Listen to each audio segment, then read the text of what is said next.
At 11:47 p.m. on October 19, 1996, a payphone on the shoulder of Route 50, just east of Fallon, Nevada, began to ring. It rang 3 times. No one answered. The phone kept ringing anyway. By morning, a state maintenance crew logged it as a malfunction. The receiver was replaced. The old one was tossed into a plastic bin and forgotten. 2 days later, a hiker found a single woman's boot, half buried in alkali dust near mile marker 83. By the end of the week, America had another unsolved case. Her name was Claire Hollis. She was 29, a graduate student at Stanford studying American folklore. She believed that maps told the truth, and that the places left off them mattered most. Claire loved the empty West, roads that ran straight for hours, towns that once existed and then didn't, places where people had left. But something else seemed to stay behind. On October 18th, she left Reno in her blue 1992 Honda Civic, telling her roommate she'd be back by Sunday night. She never came back. At first, no one was worried. Claire was independent. She disappeared into research the way other people disappeared into relationships. It wasn't until Tuesday afternoon that her roommate called. Claire's parents in Sacramento. A missing persons report was filed at 3:22 p.m. on October 21st. By then, Claire had been gone almost 4 days. Troopers focused their search on Route 50, known without irony as the loneliest road in America. On October 23rd, they found Claire's car. It was pulled neatly into a gravel turnout near mile marker 83. The doors were unlocked. The keys were missing. The gas tank was half full. In the back seat sat her backpack untouched. Inside, a Nikon camera, undeveloped film, a notebook filled with sketches of abandoned buildings, and a folded road map with several towns circled in red. There were no signs of a struggle. No blood, no broken glass, just footprints leading away from the car and stopping abruptly, as if Claire had stepped into empty air. The boot the hiker found was identified as hers. The other boot was never recovered.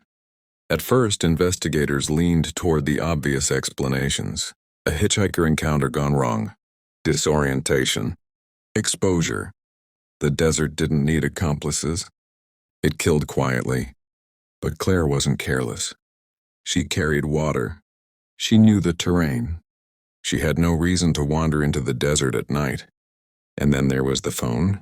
At 11:47 p.m. on October 19, about 24 hours after, Claire was last seen buying gas in Fallon. A call was placed from the payphone near mile marker 83. Phone records showed the call lasted 37 seconds. The destination number was partially corrupted, but the area code matched Sacramento. Claire's parents said they never received a call. The payphone was 3 miles from where her car was found. Route 50 wasn't busy, especially not at midnight, especially not in October. Investigators initially labeled the call unrelated. Then the film was developed. Most of the photographs were exactly what they expected. Collapsing barns, faded signage, empty streets in towns with names like Eureka and Austin. But the final roll was different. The last 3 frames showed a town that didn't exist on any map. Low concrete buildings, no signage, no visible roads. In the distance, hills cut the horizon like teeth. The light suggested dusk. And in the final image, Claire's shadow stretched across the ground, long and distorted, pointing toward a dark opening between 2 buildings. On the back of one photograph, in her handwriting, was a single word. Still here. Authorities searched everything: state maps, federal land records, military installations. Nevada had places that didn't officially exist, but none matched the photos. The Air Force denied involvement. The Bureau of Land Management had no records. Local historians were at a loss. By winter, the case went cold. Then in March of 1997, a truck driver named Walt Ramirez came forward. He said he'd been driving Route 50 late one night the previous October, when he saw a woman standing by the roadside near mile marker 83. She wasn't panicked. She was waving deliberately. Walt slowed and asked if she needed help. She looked relieved and confused. "I think I'm lost," she said. Walt offered to radio for assistance. She shook her head. "No," she said. "I just need to make a call." He pointed to the payphone. She thanked him and walked toward it, her boots kicking up pale dust. Walt drove on. By the next town, he'd convinced himself he'd imagined the whole thing. The woman's description matched Claire exactly. Skeptics dismissed the account, but Walt knew details that hadn't been released publicly. The boots, her calmness, the way she spoke like someone repeating something she wasn't sure she believed. In 2002, during a highway expansion, a construction crew uncovered something half a mile from where Claire's car had been found. A concrete foundation, rectangular, no records of any building ever standing there. Buried in the center was a rusted metal sign, blank on one side. On the other, barely visible beneath corrosion, were 4 letters. Here. No body was ever found. No remains. No definitive explanation. Some believe Claire stumbled onto a facility that wasn't meant to be seen. Others think the town was a mirage, an illusion that pulled her deeper into the desert. There are darker theories, that the town appears only to those searching for lost places, that it offers shelter, and that it doesn't let everyone leave. Every year, a small group retraces Claire's route. They stop at mile marker 83. Some claim they've seen shapes on the horizon at dusk. Low buildings where there should be nothing at all. Sometimes their phones lose signal. Sometimes they don't. The payphone was removed in 1998, replaced with guardrail and a warning sign. But locals say that on quiet nights, you can still hear ringing where the phone once stood. 3 rings, a pause, then silence. And if you listen closely, some say you can hear a woman's voice, calm, distant, asking for directions. Not to anywhere specific, just back here.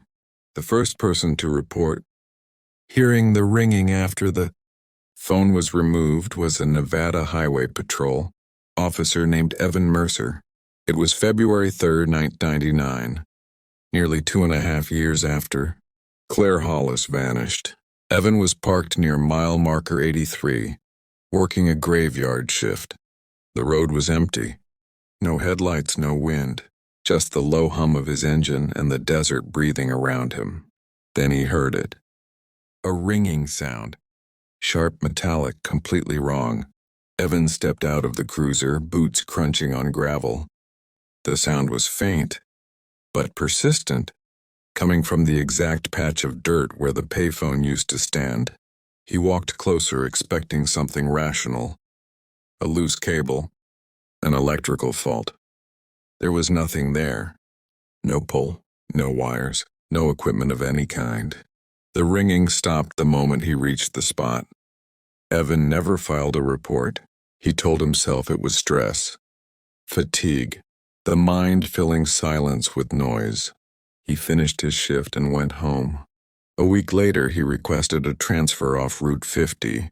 He never said why. In the spring of 2004, Claire Hollis's name surfaced again, this time online. An account called Dust Atlas posted a grainy photograph to a forum dedicated to abandoned places. The image showed squat concrete buildings under a violet dusk sky. The caption read, "Found this while hiking. No idea how this isn't on maps." Replies flooded in. "That looks like the Hollis photos. Where was this taken? This is fake, right?" Dust Atlas never responded. The account was deleted 2 days later, but the image remained. Digital analysts noticed something strange. The photo's metadata timestamp read, October 19th, 1996, 11:46 p.m., 1 minute before the unanswered call from the payphone. Skeptics called it fabricated metadata, but no one could explain why the buildings matched Claire's photographs exactly, down to the cracks in the concrete and the angle of the hills. When the image contrast was adjusted, something else appeared. In the shadowed doorway of the nearest building, a figure, standing still, facing the camera. Human. Claire's parents pushed to reopen the case. They were denied. The evidence was circumstantial. The witnesses unreliable. The town non-existent. But absence, as Claire herself had written, was never empty. Years later, a conservator examining Claire's notebook noticed something overlooked. One page appeared blank. Under infrared light, impressions emerged. Words pressed hard enough to scar the paper beneath. At the top, a heading: Rules. Don't stay past dark. If they ask your name, don't answer. The phone only works once. If you hear ringing, it's already too late. No one could determine when she wrote it, or who they were.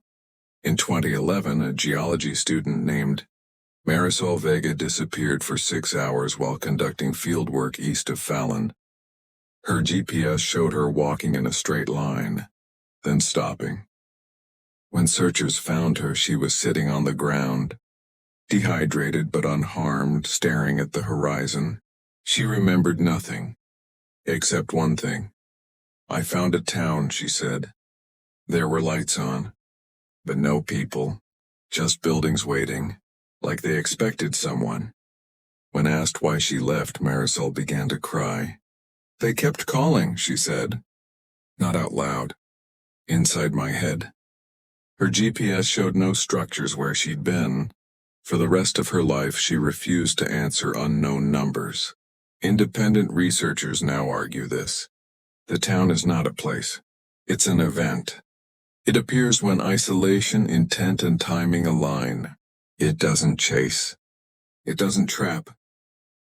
It invites. The phone is a threshold. The rules don't protect you from the town. They protect the town from you. According to this theory, Claire Hollis didn't die. She crossed. In 2018, Route 50 was renovated again. During excavation near mile marker 83, workers uncovered something deeper than any modern structure should be. A stairwell.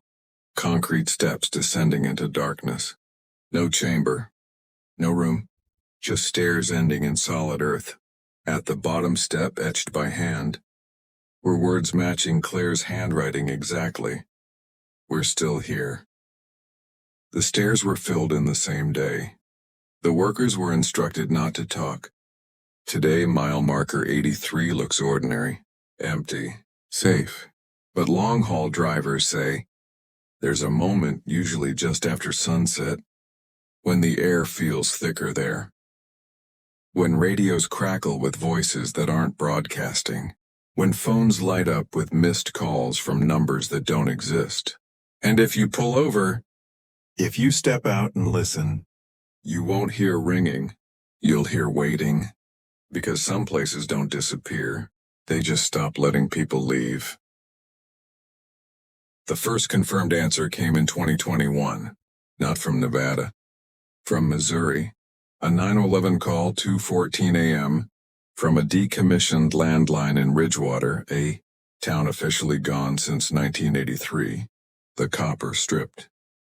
The exchange retired, dead for nearly 4 decades, yet the call connected. The operator heard breathing. Then a woman's voice. I'm trying to get back, she said calmly. But the road keeps folding. Before a reply could come, the line went dead. The recording was archived, mislabeled, forgotten until an audio engineer noticed something strange. Beneath her voice, a second sound, low, rhythmic, repeating every 7 seconds. 3 rings. Pause. 3 rings. The engineer posted it anonymously. Within hours, it reached the circles that had kept Claire Hollis's case alive for decades. Someone isolated the voice. It matched Claire, older but unmistakably hers, At the same time, a pattern emerged. Disappearances tied to abandoned infrastructure.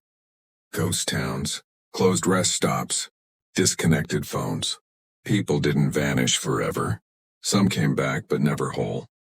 A man walking barefoot along Interstate 70, carrying a notebook filled with building layouts he claimed he had never seen. A woman waking in her parked car 6 hours later, dust on her hands, the word "here" carved backwards into her dashboard. A college student who claimed he spent years inside a place no bigger than a strip mall, though only 12 minutes had passed outside. They all described the same town. Unfinished. Buildings without signs, lights without power, and a single rule unlearned but obeyed. Never answer your phone inside. In late 2022, a private research group, the Atlas Continuum, attempted something deliberate. Using disappearance data, historical maps, and dead cellular zones, they identified 6 probable overlap sites across the western U.S. Mile marker 83 was one. Another, a stretch of old Route 66 near Amboy, California. They installed cameras, audio recorders, signal scanners. On the third night, just after sunset, clocks drifted. Cameras captured shimmering air like heat in reverse. Then the buildings appeared. Not fading in, resolving, concrete, low, identical to Claire's photographs. One researcher whispered, "It's smaller than I expected." Another said, "It's bigger on the inside." Ringing, not from any device they placed. From the center of the town, they ran, all but one. Daniel Price, 34, former urban planner, remained. Footage shows him standing calmly at the edge, listening. Then he smiled. "I remember this," he said. He walked toward the sound and disappeared. A faint audio overlay captured him saying, "We built it so people wouldn't be alone anymore." The Atlas Continuum collapsed within weeks. Their website vanished. Data wiped. Members signed non-disclosure agreements they wouldn't explain. One file survived: origin. It wasn't government. It wasn't supernatural. It was human. In the late 1950s, a classified urban experiment took place in the Nevada desert. Psychologists, architects, and sociologists designed a town to absorb loneliness, a place for people who didn't belong anywhere else. Neutral buildings, familiar but unnamed. Time behaved differently. At the center, a phone, meant to let residents call back when ready to leave. But people didn't want to leave, and those who tried couldn't. Claire Hollis wasn't the first. She was the first to document it. Her mistake wasn't entering. It was trying to go back. The phone was never meant to be used twice. Once you called out, the town stopped holding you together. The longer you stayed after that, the harder it became to exist anywhere else. You became infrastructure. In 2025, new phenomena began. Voicemail messages, short, no origin. Static, breathing, then a voice. "We're still here. There's room. You don't have to keep moving. Do you remember us?" Appearing directly on devices from inside. If you've read this far, one thing is certain. This story doesn't spread randomly. Symptoms appear afterward. Missed calls with no notification. Dreams of buildings with no doors. A sense that the places you pass every day are thinner than they used to be. It starts not with ringing, but with recognition. Because the town doesn't hunt. It doesn't abduct. It waits. And one day, when you're tired enough, when the road feels too long, when nowhere feels like home, you may notice a turnout that wasn't there before. Concrete silence. A phone ringing just for you. 3 times. Then waiting. No one noticed the first return. That was the problem. In April 2026, a woman checked into a roadside motel outside Ely, Nevada. She paid in cash. No ID. The clerk remembered her because of one question. "Do you still have phones in the rooms?" she asked. "Or did you replace them all?" When told most rooms still had them, she nodded, relieved, like someone confirming a memory. She signed the ledger carefully. C. Hollis. She looked older, mid-50s maybe, but not in the usual way. Her face carried time unevenly, like it had been folded and unfolded too many times. She slept during the day, walked at night, never turned on the television. On the second night, the phone in room 12 rang continuously. When the clerk knocked, there was no answer. When he entered, the room was empty. The bed untouched. The window locked. The receiver resting neatly on the hook. The ledger entry remained. So did the dust on the floor. Fine, pale, unmistakably alkali. By summer, there were more. A man who walked into a closed diner in Utah and ordered from a menu last used in 91. A teenage girl found asleep in an abandoned bus station in Arizona, clutching a payphone directory like scripture. An elderly woman standing in a Kansas intersection, asking which road led back to the quiet buildings. They shared 3 traits. No digital history prior to their appearance. Inconsistent aging, and an overwhelming urge to stay near roads.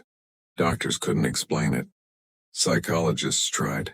MRIs showed nothing unusual, except in a few cases, faint geometric activity patterns arranged like floor plans, as if something architectural had impressed itself onto the brain. The media eventually noticed. They called them drift survivors. The official explanation was neat. Dissociation, trauma, online myth reinforcement. Comforting. Wrong, because the return didn't behave like survivors. They behaved like messengers. One of them was Daniel Price. In 2027, he walked into a zoning board meeting in Boise, Idaho, sat quietly and waited his turn. When called, he presented blueprints no one recognized. "These are improvements," he said. "We've learned a lot since the early versions." The board chair asked where the development was planned. Daniel smiled. "Everywhere people stop." Security removed him. The blueprints were gone when the room was checked afterward. What remained of the Atlas continuum began tracking a new pattern. The town wasn't stationary anymore. It was fragmenting. Pieces surfaced briefly across the country. A concrete staircase behind a mall in Ohio leading nowhere. A phone booth in rural Georgia that stood for 43 minutes before collapsing into dust. A rest stop in Oregon that appeared on GPS, but only if you were already exhausted. The town was no longer waiting to be found. It was reaching back. Claire Hollis understood this. That's why she returned. In a voicemail left on an answering machine in Sacramento. One unplugged since 2003, her voice is clear. "I didn't escape," she says. "I was released." Pause. "They're expanding because they're lonely again." Another pause. "And because we taught them how." Later analysis suggested the town had once been bounded. A loop. But memory changed it. Shortcuts were added. Conceptual exits. Internal roads. Memory behaves like a map. And maps invite movement. The most alarming discovery came last. When return locations were overlaid with infrastructure data, a pattern emerged. Not randomness. Alignment. Proposed highways. Canceled rail lines. Unbuilt interchanges. Places that didn't exist yet but were planned. The town wasn't moving through space. It was moving through intention. If projections hold by 2035, dozens of overlap points will be embedded invisibly into daily life. Places designed for stopping and waiting, the town has learned, is enough. So if one day your GPS reroutes you without explanation, if a rest stop appears earlier than it should, if your phone rings without a caller, don't answer immediately. Look around. Check whether the buildings have names, whether the lights hum without power, Whether you're tired in a way sleep won't fix, because the town doesn't need to take you anymore. It just needs you to pause.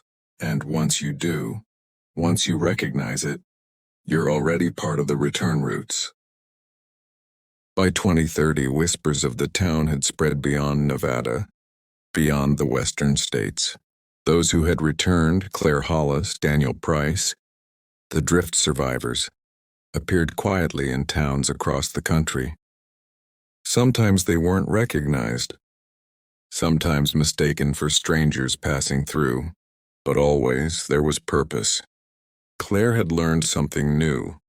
The town wasn't just buildings or streets. It was alive. It observed, remembered, guided. One autumn night, she parked on an empty road near the Great Salt Lake, Utah. A text arrived from a number she couldn't trace. "The roads are calling. Don't fight it." She stepped out. The desert air thickened. Dust swirled without wind. Shadows stretched impossibly, bending toward a faint glimmer on the horizon.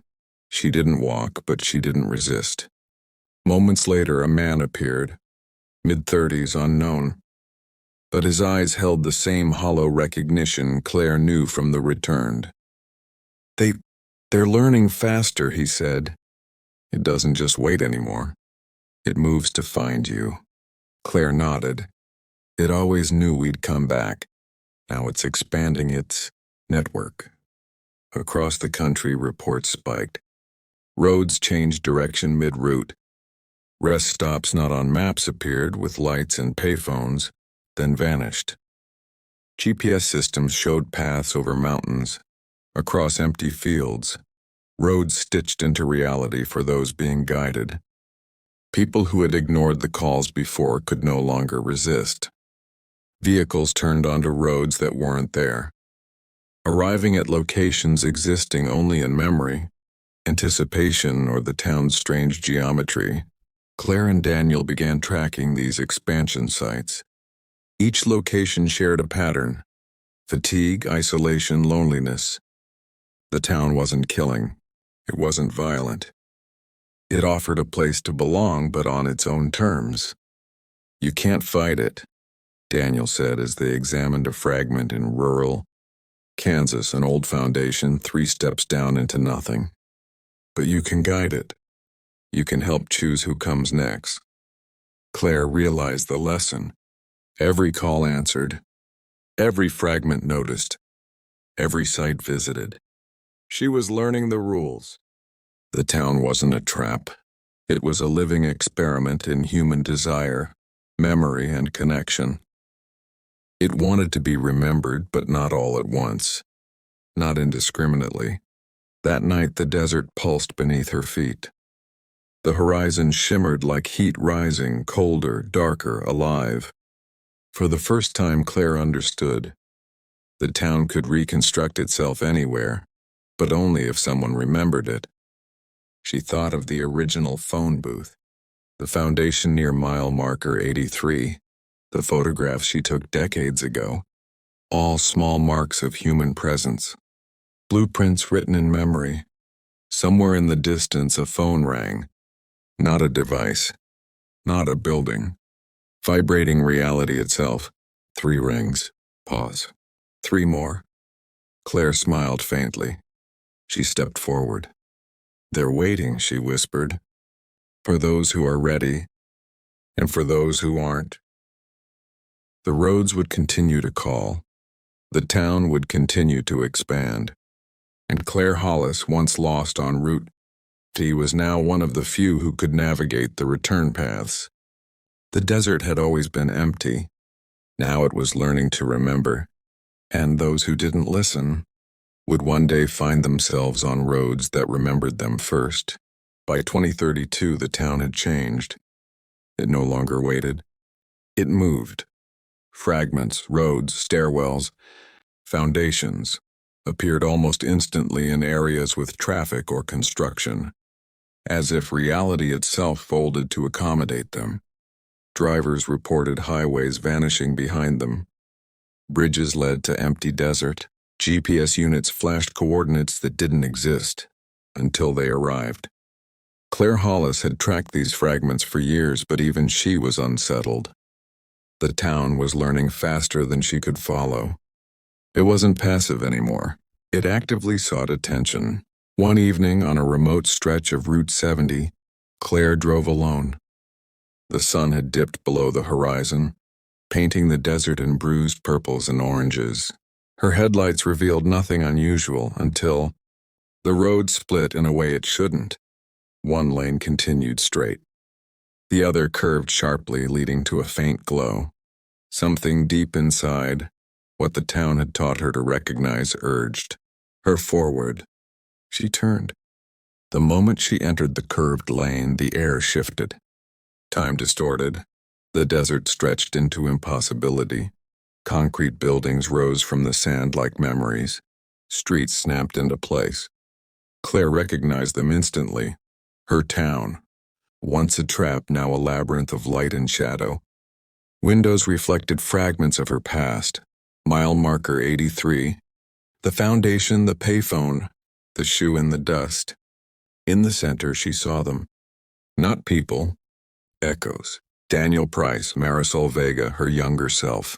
They moved slowly, fading and solidifying, waiting. A phone rang nearby. Not in a building. Not in her car. In the air itself. Vibrating reality. 3 sharp rings, paused, 3 more. Claire froze. Every instinct screamed, "Don't answer." Yet she stepped forward. The ground shifted.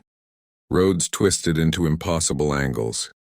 Fragments aligned into a staircase, concrete, worn, impossibly long, leading both upward and downward at once. Voices whispered from walls, air, shadows. "We're still here. We've been waiting. It's your turn to guide." Claire realized the truth. The town didn't just remember people. It used them. It absorbed attention, desire, memory. Anyone who lingered too long or answered the call became part of it. But it needed teachers. People like Claire. People who could navigate the impossible streets and guide new arrivals. Without them, the town risked collapse or unrestrained expansion. She saw a man staggering toward the town from the horizon. Exhausted, lost, GPS rerouted him impossibly. He had not answered yet. Claire stepped forward, calling his name. The air thrummed. Reality bent toward her hand, toward hers, and the town's memory combined. "Don't fight it," she whispered. "But don't lose yourself." He hesitated, studying the shifting streets and impossibly tall concrete buildings. Then he stepped onto the road. The town pulsed. Desert air shimmered. Lights appeared along streets that didn't exist. Somewhere deep in the labyrinth, the faint sound of the payphone rang again. 3 rings. Pause. 3 rings. And for the first time the town seemed to breathe. Because it had found its first teacher, ready to guide the next wave of arrivals. Claire Hollis, once lost en route, first understood what she had been preparing for all along. The town was not finished. It would never be finished. And neither would those who answered its call.